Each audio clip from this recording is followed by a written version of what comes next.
जन्नत ए नूर के पहाड़ों के बीच एक ऐसा शहर बसा था जहां परिंदों की चहचहाहट में संगीत था। सूरज की पहली किरण जब महल के गुंबद पर पड़ती तो पूरा शहर सुनहरी रोशनी में नहा जाता। लेकिन इस महल के सबसे ऊंचे कमरे में शहजादी जोया सोती नहीं थी। वो अपने हॉस्पिटल की खिड़की से बाहर देख रही थी।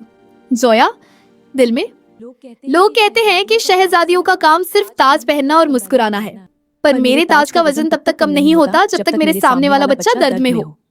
जोया ने अपना सफेद कोट पहना जो उसकी रेशमी कमीज के ऊपर एक ढाल की तरह लगता था। उसने अपने बालों को एक सादा सी छोटी में बांधा और अपने गले में स्टेथोस्कोप डाला। ये उसका सबसे कीमती जेवर था। हॉस्पिटल कोई आम इमारत नहीं थी। ये एक पुराना किला था जिसे जोया ने बच्चों के लिए एक जन्नत बना दिया था। दीवारों पर उड़ते हुए हाथी और बोलते हुए सितारों की तस्वीरें थी। जोया वार्ड में दाखिल होते हुए, मेरे नन्हे सिपाहियों, आज का दिन कैसा है? एक छोटा बच्चा आयान जो बेड पर लेटा था हल्का सा मुस्कुराया। आयान, शहजादी, क्या आज मेरी दवा में शहद ज्यादा होगा? जोया हंसते हुए, सिर्फ शहद नहीं आयान, आज मैंने इसमें थोड़ी सी हिम्मत भी मिलाई है। देखो, ये पीते ही तुम्हारे अंदर एक शेर की ताकत आ जाएगी। जोया ने उसके सर पर हाथ फेरा। वो हर बच्चे के पास जाती, उनकी बातें सुनती, लेकिन उसने महसूस किया कि हॉस्पिटल के सबसे पुराने कोने में, जहां खिलौनों का कमरा, टॉय रूम था, वहां से एक अजीब सी ठंडक आ रही थी। रात के 2 बज रहे थे। हॉस्पिटल में सब सो चुके थे। जोया अपनी फाइल चेक कर रही थी जब उसने एक हल्की सी सिसकी सुनी। जोया रुक गई। उसने अपनी टॉर्च उठाई और दबे पांव टॉय रूम की तरफ बढ़ी। दरवाजा हल्की सी आवाज के साथ खुला। वहां खिलौनों का ढेर था, लेकिन कमरे के बीचों बीच एक पुरानी कुर्सी पर एक टेडी बेयर बैठा था। वो कोई आम टेडी नहीं था। उसका रंग भूरा ब्राउन था, लेकिन जगह जगह से उसकी रुई कॉटन बाहर निकल रही थी। उसकी एक आंख थोड़ी ढीली थी जो नीचे लटक रही थी। जोया हैरत से, ये आवाज यहां से आ रही है। जोया करीब गई। उसने देखा कि टेडी बेयर के गालों पर गीलापन था। उसके कॉटन के हाथ कांप रहे थे। जोया नर्म दिली से, छोटे दोस्त, क्या तुम रो रहे हो? अचानक टेडी बेयर ने अपनी गर्दन ऊपर उठाई। उसकी बटन जैसी आंखों में एक अजीब सी चमक थी, जैसे उनमें हजारों आंसू कैद हों। टेडी एक कांपती हुई रुई जैसी नर्म आवाज में, शहजादी, आपने मुझे देख लिया। जोया के हाथ से फाइल गिर गई। उसने कभी बोलता हुआ खिलौना नहीं देखा था, पर उसकी आंखों में खौफ नहीं, हमदर्दी थी। जोया, तुम बोल सकते हो तुम्हारा नाम क्या है और तुम इतने दुखी क्यों हो? टेडी, मेरा कोई नाम नहीं है, मैं बस पुराना टेडी हूं। मैं इसीलिए रोता हूं क्योंकि मेरे अंदर का बोझ बहुत बढ़ गया है। जोया पास बैठते हुए, कैसा बोझ? क्या तुम्हारी रुई पुरानी हो गई है? मैं तुम्हें नया रेशम दे सकती हूँ। टेडी सर झटकते हुए, नहीं शहजादी, मैं वो दर्द रोता हूँ जो बच्चे कह नहीं पाते। जब कोई बच्चा यहाँ डरता है, जब वो अपनी माँ को याद करके खामोशी से रोता है, तो मैं उनके उन आंसुओं को पी लेता हूँ ताकि वो सुकून से सो सके। लेकिन अब मेरे अंदर मजीद आंसुओं की जगह नहीं बची। जोया का दिल धड़कने लगा। उसने टेडी को उठाया और अपने सीने से लगा लिया। टेडी का जिस्म ठंडा था, जैसे वो सदियों से गम जमा कर रहा हो। जोया, तुमने इतनी कुर्बानी दी है, सबका दर्द अपने अंदर भर लिया। टेडी, मैं फटने वाला हूँ शहजादी। अगर मैं और रोया तो मैं बिखर जाऊंगा, और अगर मैं बिखर गया तो बच्चों का सारा दर्द वापस उनके पास चला जाएगा। जोया ने टेडी की बटन वाली आंख को नर्म कपड़े से साफ किया। जोया, मैं तुम्हें बिखरने नहीं दूंगी। मैं एक डॉक्टर हूँ और आज मैं एक खिलौने का इलाज करूंगी। पर मुझे बताओ ये दर्द खत्म कैसे होगा? टेडी, इसका इलाज दवा नहीं, सच्चाई है। आपको उन तीनों बच्चों को ढूंढना होगा जिनका सबसे गहरा दुख मेरे दिल में फंसा हुआ है। जब तक उनका दुख खुशी में नहीं बदलता, मेरी आंखों से ये पानी नहीं रुकेगा। पहली तलाश की शुरुआत जोया ने ठान ली थी। उसने टेडी को अपने बैग में डाला। जोया, ठीक है, हम पहले बच्चे से शुरू करेंगे। वो कौन है? टेडी धीमी आवाज में, पहला दुख वार्ड नंबर 4 में है, छोटी ज़ैनब। वो मुस्कुराती तो है, पर उसकी मुस्कुराहट के पीछे एक राज छुपा है जो मुझे रात भर सोने नहीं देता। जोया ने खिड़की से बाहर देखा। चांद बादलों के पीछे छुप रहा था। उसने महसूस किया कि ये सिर्फ एक खिलौने की कहानी नहीं, बल्कि उसके अपने इम्तिहान की शुरुआत थी। रात का पिछला पहर था। हॉस्पिटल की गलियारों में हल्की नीली लाइट्स जल रही थीं। शहजादी जोया ने टेडी बेयर को अपने बैग में रखा और वार्ड नंबर 4 की सोल बड़ी। टेडी बैग के अंदर से हल्की आवाज में बोला, शहजादी ध्यान से, दुख बहुत गहरा है, कहीं आपका दिल न धड़कने लगे। जोया मुस्कुराई और धीरे से कहा, एक डॉक्टर का दिल धड़कना ही चाहिए टेडी, अगर दिल नहीं धड़केगा तो दर्द कैसे महसूस होगा। वार्ड नंबर 4 के बिस्तर नंबर 12 पर जैनब लेटी हुई थी। जैनब सिर्फ 7 साल की थी, लेकिन उसकी आंखों में वो चमक नहीं थी जो उस उम्र के बच्चों में होती है। वो सोती नहीं थी, बस छत सीलिंग को तकती रहती थी।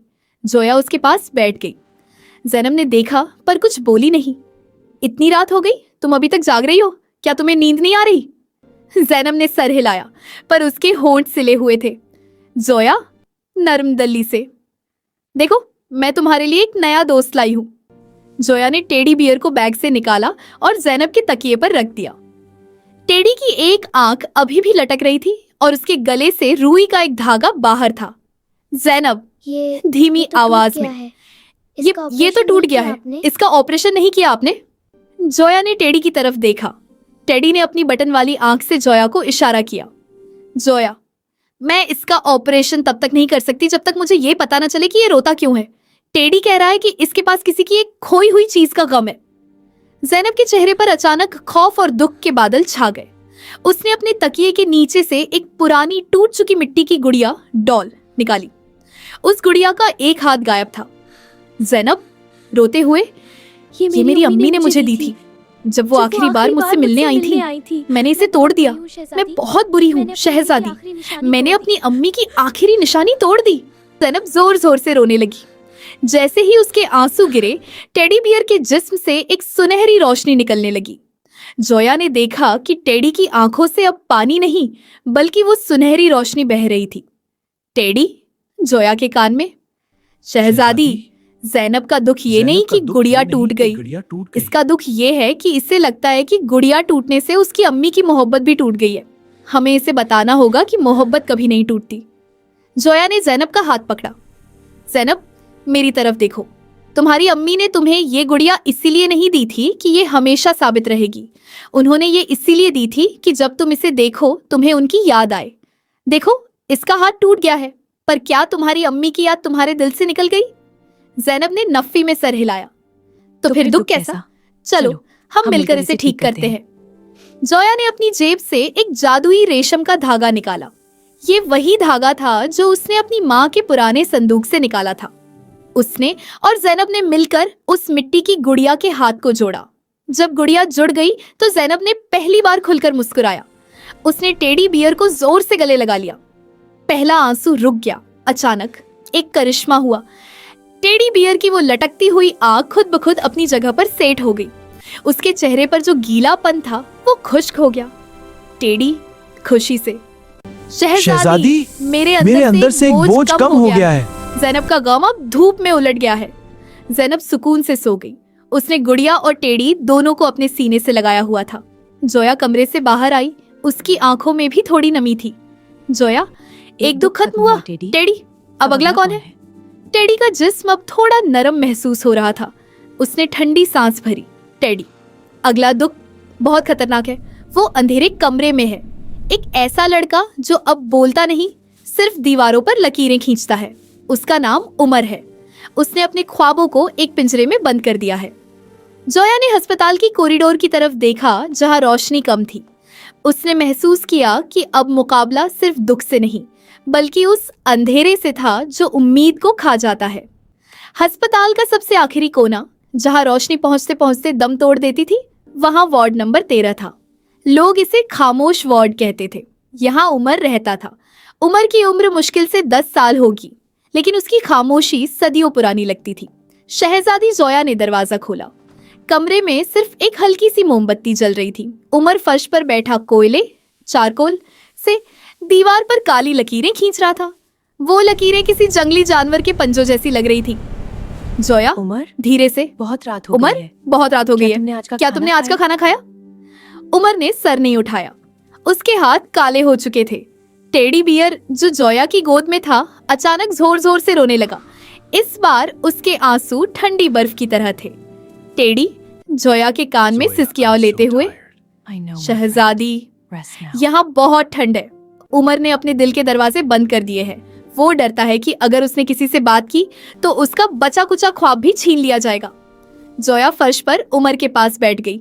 उसने अपने रेशमी लिबास की परवाह नहीं की। उमर, जोया, ये दीवार पर तुमने उमर, क्या बनाया है? ये दीवार पर तो तुमने किसी क्या पिंजरे बनाया जैसा है? लग रहा ये तो किसी पिंजरे जैसा लग रहा है। उमर का हाथ रुक गया। उसने पहली बार जोया की तरफ देखा। उसकी आंखों में गम नहीं बल्कि एक अजीब सा खालीपन था। उमर खुश्क आवाज में, ये मेरा घर है, मैं इसमें रहता हूँ।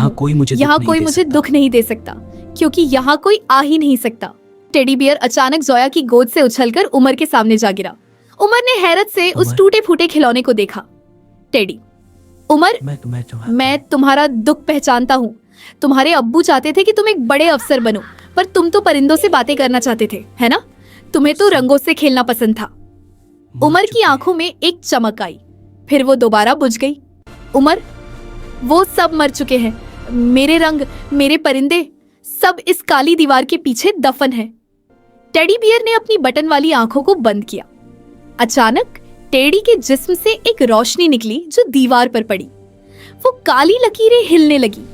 वो पिंजरा खुलने लगा और इसमें से एक सुनहरी चिड़िया, गोल्डन बर्ड, बाहर निकलने की कोशिश करने लगी। जोया, देखो उमर, तुम्हारा ख्वाब अभी मरा नहीं है।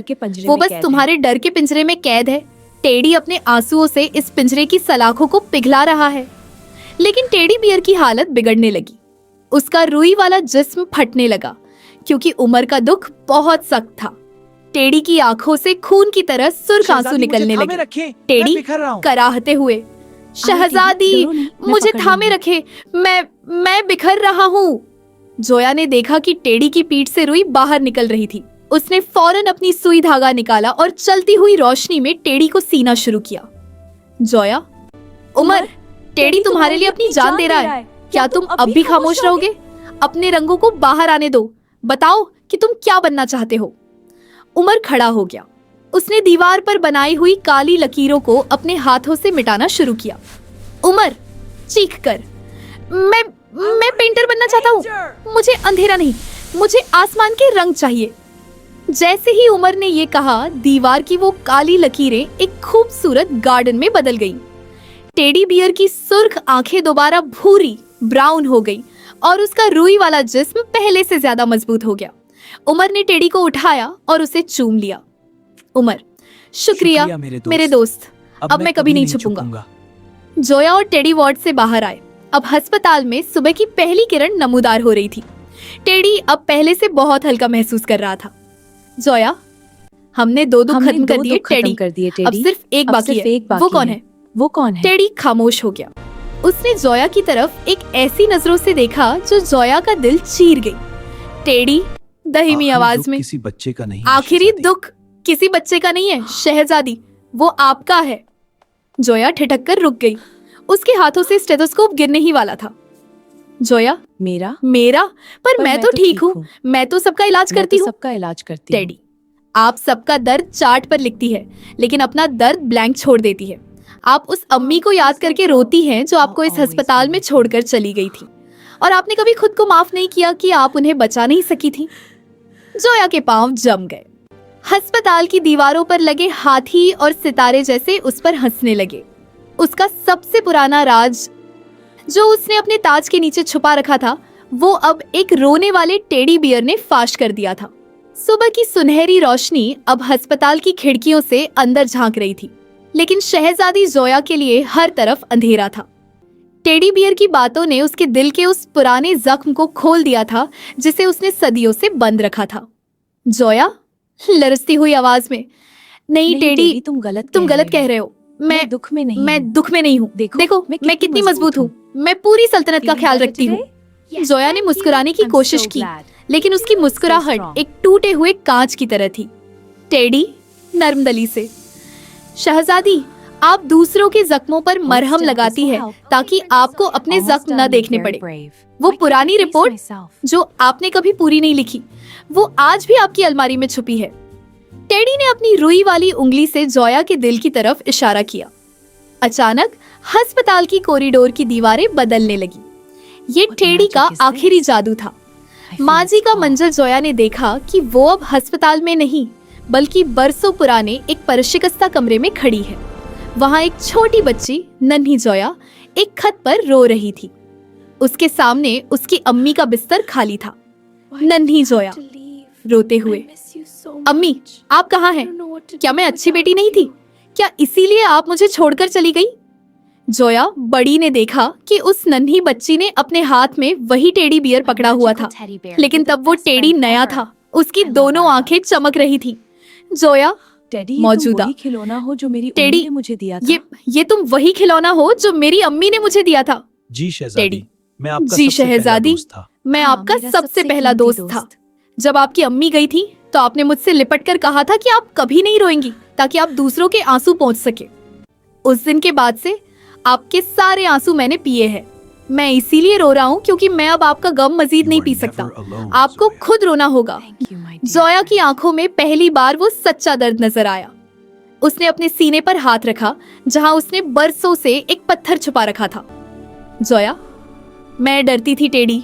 अगर मैं रोई तो लोग कहेंगे शहजादी कमजोर है। अगर मैं कमजोर हुई तो इन बच्चों को कौन संभालेगा? टेडी, रोना कमजोरी नहीं शहजादी, ये दिल की सफाई है। जब तक बारिश नहीं होती आसमान साफ नहीं होता। जोया ने टेडी बियर को जोर से अपने सीने से लगा लिया और फिर एक बंद टूट गया। जोया जोर जोर से रोने लगी। वो इन तमाम सालों का दर्द रो रही थी जो उसने ताज के नीचे दबा दिए थे। उसके आंसू टेडी बियर के ऊपर गिर रहे थे, लेकिन ये आंसू आम नहीं थे। जैसे ही जोया का सच्चा आंसू टेडी पर गिरा, टेडी बियर के जिस्म से एक ऐसी रोशनी निकली कि पूरा अस्पताल रोशन हो गया। अचानक टेडी बियर का रुई वाला जिस्म हवा में उठने लगा। वो फटने के बजाय एक सुनहरी रोशनी में बदल गया। इसके अंदर जितने भी बच्चों के पुराने आंसू थे वो चमकने वाले जुगनू बनकर पूरे अस्पताल में फैल गए। ज़ैनब, उमर, अयान और तमाम बच्चे अपने बिस्तरों से उठकर खिड़कियों पर आ गए। उन्होंने देखा कि अस्पताल की छत से सुनहरी बारिश हो रही है, खुशी की बारिश। टेडी की आवाज हवा में, शुक्रिया जोया, आपने मुझे आजाद कर दिया। अब मैं कोई पुराना खिलौना नहीं, मैं इस अस्पताल की रूह, सोल हूँ। मैं हमेशा यहाँ रहूंगा, हर बच्चे के ख्वाब में, हर माँ की दुआ में। टेडी बियर का जिस्म गायब हो गया, लेकिन अस्पताल की छत पर लगा हुआ इमरजेंसी लाइट का ताज अब हमेशा के लिए सुनहरी हो गया। अगली सुबह शहजादी जोया ने अपना ताज नहीं पहना। उसने अपने बालों में एक सादा सा फूल लगाया। उसने अपनी पुरानी ब्लैंक रिपोर्ट निकाली और उस पर आखिरी लाइन लिखी, मेरा मरीज ठीक है, क्योंकि आज उसने अपने दर्द से दोस्ती कर ली है।